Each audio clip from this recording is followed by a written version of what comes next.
Olá, amigo do canal Vista Pátria, quem fala é Alan Frutuoso. E ontem o STF acabou dando uma vitória para o governo na questão das privatizações de subsidiárias estatais. Vocês viram o vídeo de ontem, o vídeo da noite aqui. Mas as coisas sempre podem melhorar um pouquinho e é justamente o que está para acontecer aí no caso do STF, porque há uma medida aí do Senado para diminuir um pouquinho dos poderes do STF, diminuir um pouco do ativismo judiciário, do ativismo judicial e das interferências do judiciário nas decisões tanto do Congresso quanto do Executivo. Mas antes de entrar no assunto em si, só um detalhe aqui pro vídeo, na questão do vídeo de ontem. Ontem eu falei que foi uma vitória do governo na questão das subsidiárias. Teve gente que não entendeu e falou, poxa, mas só liberou as subsidiárias, as estatais ainda precisam da aprovação do Congresso. Gente, o que estava sendo reclamado, o que estava sendo pleiteado era a questão das subsidiárias, principalmente aí a venda da TAG, da Petrobras, tá? Em nenhum momento foi falado da questão das estatais.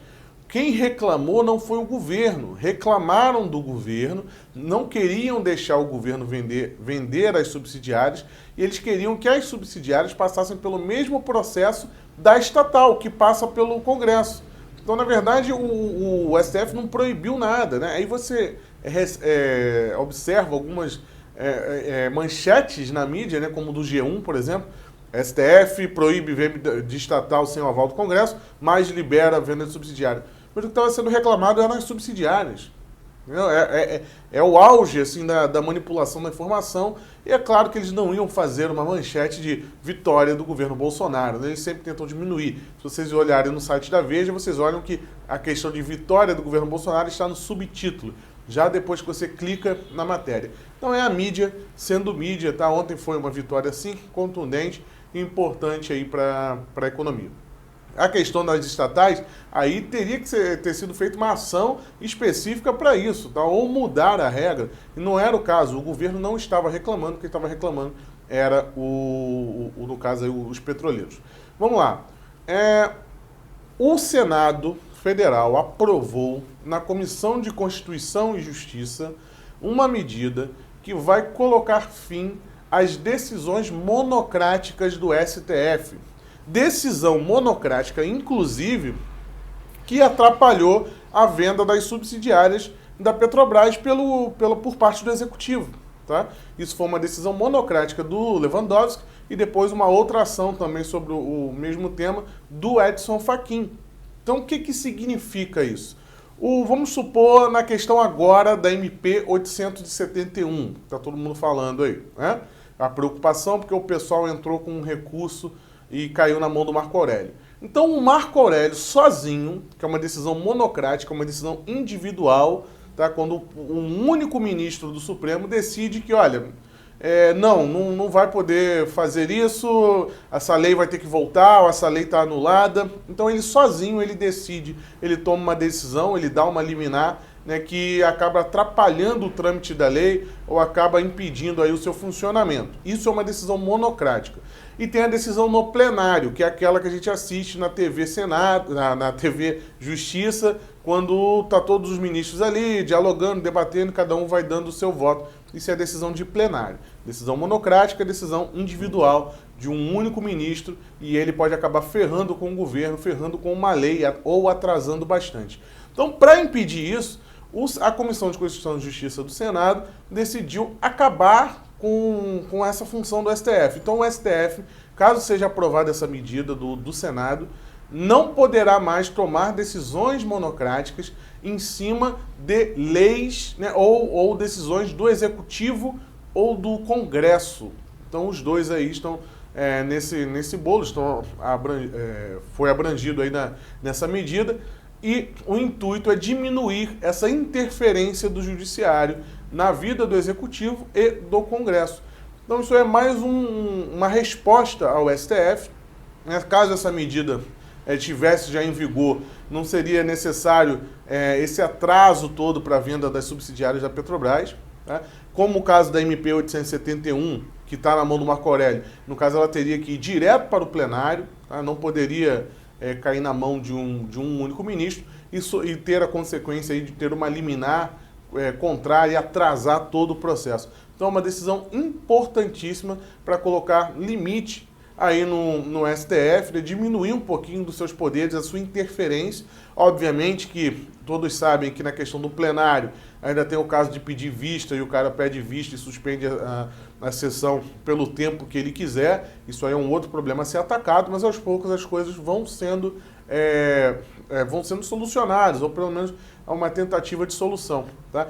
Espero muito que seja aprovado aí essa medida do Senado. E tem um detalhe importante, ela foi aprovada na CCJ com caráter de urgência. O que significa isso? Significa que ela vai furar a fila, vai passar na frente de todas as outras medidas e vai ser votado no plenário o mais rápido possível, provavelmente já na semana que vem. Tá? Então isso aí pode colocar um fim na interferência do Senado. Isso aí é muito bom, muito importante, tá? Quando a gente fala de ativismo judicial, muita coisa ainda tem que ser feita. Só para vocês terem uma ideia, né, 51% das decisões do Supremo Tribunal Federal são decisões monocráticas. Um único ministro decide, né, o que deve ser feito ou não. Um único ministro acaba tendo mais poder que o presidente da República e todos os congressistas do Brasil. Né? É realmente aquilo que a gente fala da ditadura do judiciário. É bem por aí. Um dos senadores que estão entusiasmados aí com essa medida é o Marcos Rogério, do DEM. Tá? Ele tem um trânsito muito bom com o Davi Alcolumbre, o que pode significar uma aprovação dessa medida aí o quanto antes. Tá? Um senador que está jogando contra essa medida de diminuir o poder do judiciário é o Randolph Rodrigues, aquele Randolph Rodrigues aí da Rede, amigo do Cajuru. Então, esse cara que estava fazendo um estardalhaço há pouco tempo atrás por conta da CPI da Lava Toga, né? Queria holofote, queria microfone, agora ele está dizendo que não deveria ser votada essa matéria, que já está aí para ser votada com caráter de urgência. Agora, mudando um pouquinho de assunto, a questão da reforma da Previdência, ontem foi emitida aí uma carta pelos governadores de estados em uma questão que também está atrasando essa questão do relatório, tá? Que é a exclusão dos estados e municípios da reforma da Previdência. O que significa isso? Para o governo federal, para o governo Bolsonaro, a economia de 1 trilhão que o Paulo Guedes quer fazer, os estados e municípios não estão nessa conta. Então, para o governo federal é indiferente, tanto faz. Se tirar os estados e municípios e colocar, para ele a economia vai ser a mesma, tá?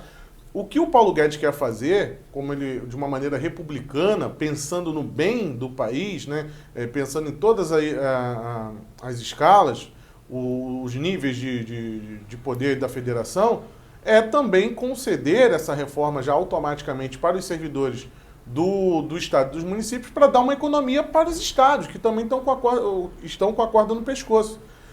E o que aconteceu? Nessa carta que foi emitida, estavam todos os governadores, 25 governadores ali, e os governadores do Nordeste, quando a gente fala do Nordeste, é mais especificamente porque eles são todos governadores da esquerda, tá? Então não é nenhuma discriminação com o Nordeste em si, é só para a gente delinear ali que é o bloco da oposição. Então, esses governadores do Nordeste, eles disseram, não, nós não assinamos essa carta aí, não queremos isso aí. Só que rapidamente eles fizeram uma carta só deles, uma carta só da esquerda, dizendo que não, os estados e municípios também têm que estar inclusos na reforma da Previdência. O que significa isso aí, traduzindo? É o seguinte, a hipocrisia do PT, né, no seu nível máximo. Porque eles estão lá na Câmara dos Deputados dizendo que não querem reforma da Previdência, que isso é um crime, que isso é contra os pobres, mas os governadores do PT, que estão sentindo ali no bolso, estão vendo o tamanho do problema, eles estão pedindo, por favor, para serem inclusos na reforma da Previdência. E sabe por que eles querem fazer isso? Porque caso eles sejam excluídos da reforma da Previdência, tá, os estados e municípios, cada governadorzinho ali do PT, que está ali governando os estados do Nordeste, terá que fazer a sua própria reforma da Previdência e ter que acumular para si uma impopularidade. Então eles vão ter que fazer a mesma coisa que o governo federal está fazendo em nível estadual. Então, para eles não terem esse ônus político, eles estão pedindo, pelo amor de Deus, não, coloca a gente também no bolo aí. A gente está falando mal, está criticando, dizendo que vocês estão contra os pobres, mas eu quero participar. é bem isso, a hipocrisia no nível máximo, tá? Do PT. Inclusive a carta foi aí capitaneada pelo Rui Costa, né, governador da Bahia, que é um cara petista nível superior, né? Então é muito importante trazer à luz esses pontos. Reforma da Previdência, que inclusive deve ser entregue o relatório na semana que vem, é o que todos esperamos aí para ser votado ainda esse mês. Tá bom, meus amigos? Então é isso, o STF aí, ó, mais um golpe no STF, né, para poder diminuir os seus poderes. Reforma da Previdência, o PT caiu a máscara aí da hipocrisia e vamos ficar de olho que quarta-feira que vem tem a votação na CCJ da questão do decreto das armas. É importantíssimo que fiquemos de olho nisso, porque provavelmente vai perder na CCJ e teremos que reverter no plenário. Conto com a ajuda de vocês, compartilhe esse vídeo, é muito importante aí para divulgar o canal, tá? Você que já conhece o canal, já é assíduo do canal, quiser colaborar financeiramente, tem um apoia-se aqui embaixo, primeiro link na descrição, ou a conta corrente também, quem prefere esse tipo de transferência direta. E as redes sociais, por favor, caso o YouTube não te avise, não te mande notificação, na rede social você vai conseguir pelo menos ver o link ali quando surgir um vídeo novo. Tá legal? Até a próxima, pessoal. Forte abraço. Tchau, tchau.